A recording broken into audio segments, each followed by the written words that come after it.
He said he'll be very happy if he wins, and in the event he loses, he has a home to come back to. And life continues as usual, and he will do his things, his business, and other things that he normally does.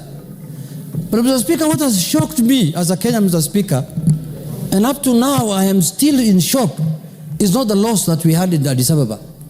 Mr. Speaker, what has shocked me is that the celebration that happened in some parts of our country after we lost that election, Mr. Speaker. This was not a Kenyan contest, Mr. Speaker. Some of the people who are celebrating are keeping now busy the majority leader here. Can they sit down so that they can hear what I'm saying, Mr. Speaker? Mr. Speaker. Order, Wamawa and... These are some of the people who are celebrating. She celebrated, but that is fine, because in a contest you can... Order, Wamawa, you cannot cross the aisle like that. Mr. Speaker... It's a material what she wants to do. Mr. Speaker, go on. Kenyans knew very well that this is not an election that is going to happen within the country. It's not an election that is normally announced at Bomas of Kenya. This was an election that was happening at the African Union. And some of the Kenyans became so unpatriotic and supporting a candidate against Kenya, Mr. Speaker. And even campaigning for him openly in the social media, in all kind of sphere, Mr. Speaker. Mr. Speaker, I cannot be so unpatriotic. If today a Kenyan of any color, any race, any religion, any creed comes out to contest for an international position, Mr. Speaker, I will support. In the spirit of being a Kenyan, Mr. Speaker, that's all. The first thing that we need to look at is being a Kenyan. Not from the community you come from, not from your color, not from your religion, not from anything. Mr. Speaker, how unpatriotic can some Kenyans be that they fought the Right Honorable Prime Minister for 1 year he has been campaigning, and after losing, they celebrated. We shall revisit that, I can assure you. We will revisit that one.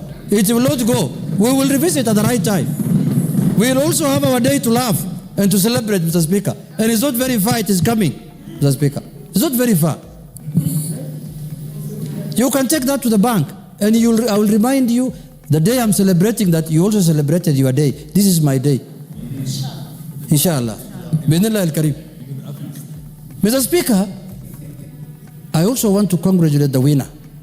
In a contest, someone must win.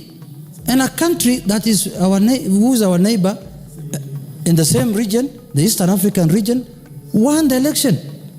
So we have every reason to celebrate also and to congratulate them, Mr. Speaker, because in a contest we expected to have a winner and a loser. But we expected ourselves to win, but we did not win. So we cannot be so losers. We say there are many things that happened. I was in Addis Ababa, Mr. Speaker. I don't want to talk about them now, but that is part of the election. You don't have to complain. You don't have to begrudge anyone. That is normal. All of us defeated someone by being in this house, Mr. Speaker. All of us defeated someone by being in this house, Mr. Speaker. We had opponents, Mr. Speaker, in the election. Even you, to be elected as a speaker, you had opponents. We had a candidate, Azimio, and Kenya Kwanza proposed you, and you got the highest votes. And now today you are presiding over here as our speaker. You are a speaker for all of us. We are not saying, oh, we have lost, now another speaker must sit next to you, the one who lost to you. We cannot work like that. So, Mr. Speaker, in a contest, it goes that way.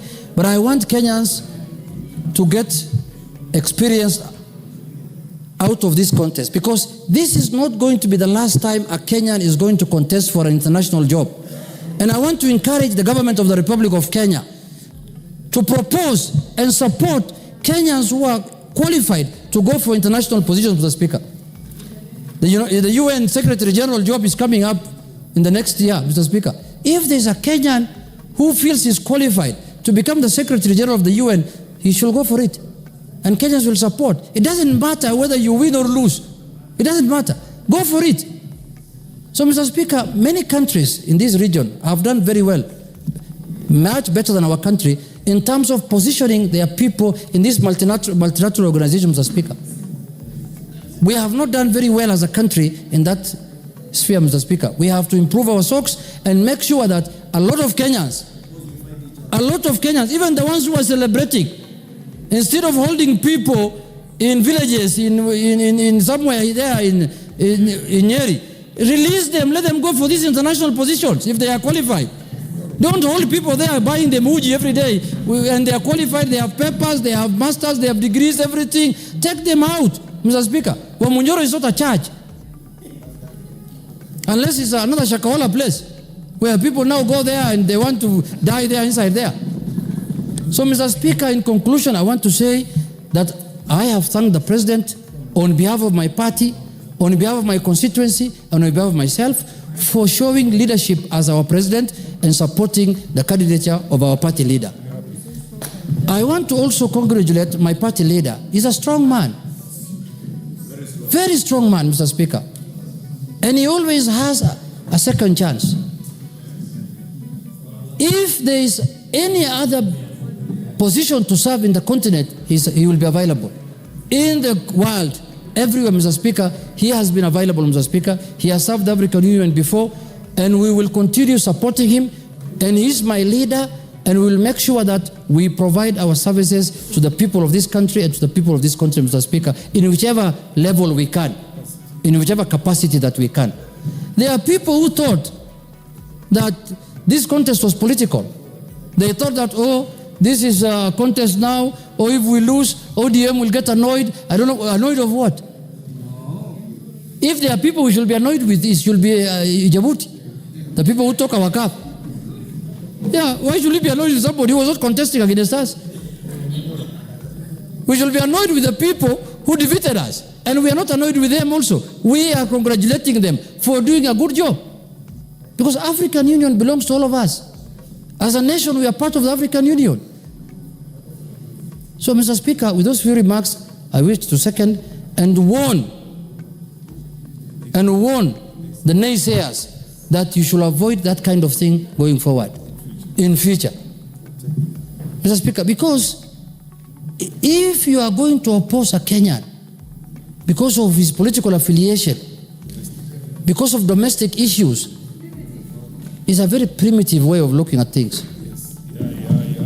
And I know some of the people, why we impeach them also, it was not in the impeachment paper, but it's primitivity. Some of them are very primitive people.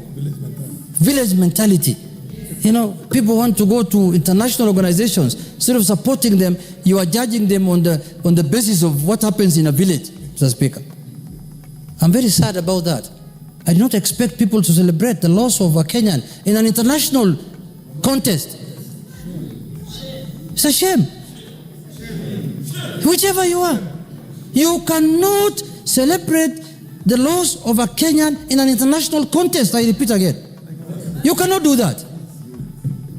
You cannot do that. Now, if our athlete loses in a contest now, in the New York Marathon or in the London Marathon, you expect me to celebrate? No.